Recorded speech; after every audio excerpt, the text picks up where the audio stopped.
ನಿನಗೊಂದು ದೊಡ್ಡ ಕುಟುಂಬ ಇದೆ. ನೀನು ಒಂದು ದೊಡ್ಡ ಮನೆ ಮಗಳು, ಮತ್ತೆ ದೊಡ್ಡ ಮನೆಗೆ ಸೊಸೆ. ನಿಮ್ಮ ಮನೆಯವರಿಂದ ನಿನಗೆ ತುಂಬಾ ಅಪಾಯ ಇದೆ. ನೀನು ಹುಷಾರಾಗಿರೋ.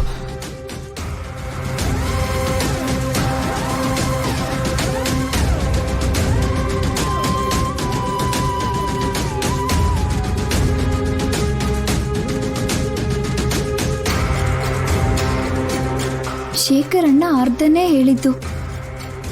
ತಿಳ್ಕೊಳ್ಳೋಣ ಅಂದ್ರೆ ಫೋನ್ ಏನೋ ಸ್ವಿಚ್ ಆಫ್ ಅಲ್ಲಿದೆ. ಇವಾಗ ಹೇಗೆ ನಿಜಾನ ತಿಳ್ಕೊಳ್ಳೋದು?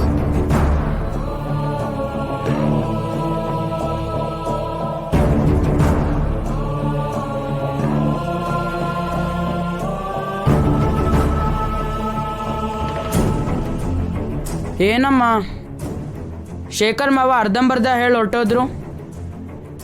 ನಮಗ್ ದೊಡ್ಡ ಫ್ಯಾಮಿಲಿ ಇದೆಯಾ ಅಮ್ಮ? ನಮ್ಗೆಲ್ಲರೂ ಇದಾರೆ ಅಮ್ಮ. ಅವರಿಂದನೇ ನಮಗೆ ಅಪಾಯ ಅಂತ ಮಾವ ಹೇಳಿದ್ರಲ್ಲ ಅಮ್ಮ. ನಮ್ಮವರಿಂದ ನಮಗ್ ಯಾಕೆ ಅಪಾಯ ಅಮ್ಮ?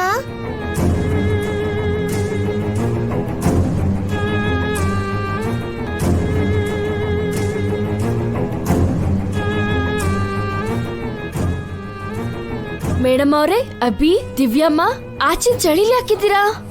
ಏನ್ ಮಾಡ್ತಿದ್ದೀರಾ ಇಲ್ಲಿ?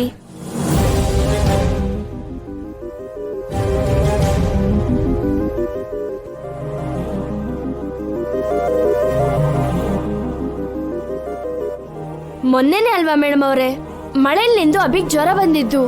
ಚಳಿಲಿ ಐಸ್ ಕ್ರೀಮ್ ತಿಂದು ದಿವ್ಯಮ್ಮಂಗೆ ಜ್ವರ ಬಂದಿದ್ದು. ಮನೆಗ್ ನಡೀರಿ.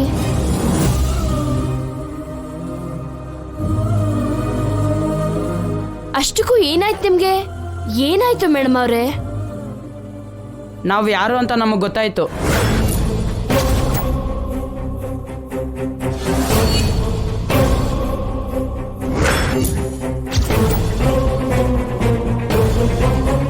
ಏನ್ ಗೊತ್ತಾಯ್ತು ಅಭಿ ಅವ್ರೆ?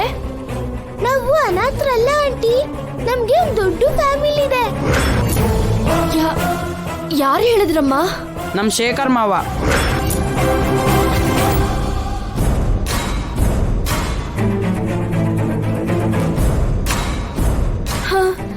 ಎಲ್ಲ ಹೇಳ್ಬಿಟ್ಟ ಅಭಿ ಅವ್ರೆ? ಸ್ವಲ್ಪನೇ ಹೇಳಿದ್ರು. ಎಲ್ಲಿವರೆಗೂ ಹೇಳಿದ್ರು ದಿವ್ಯಮ್ಮ? ನಮ್ಗೆ ಎಲ್ಲರೂ ಇದ್ದಾರೆ ಅಂತ ಹೇಳಿದ್ರು, ಆದ್ರೆ ಯಾರು ಅಂತ ಹೇಳಲಿಲ್ಲ. ಅಪ್ಪ, ನನ್ ಗಂಡ ಬದುಕಿದ್ರು.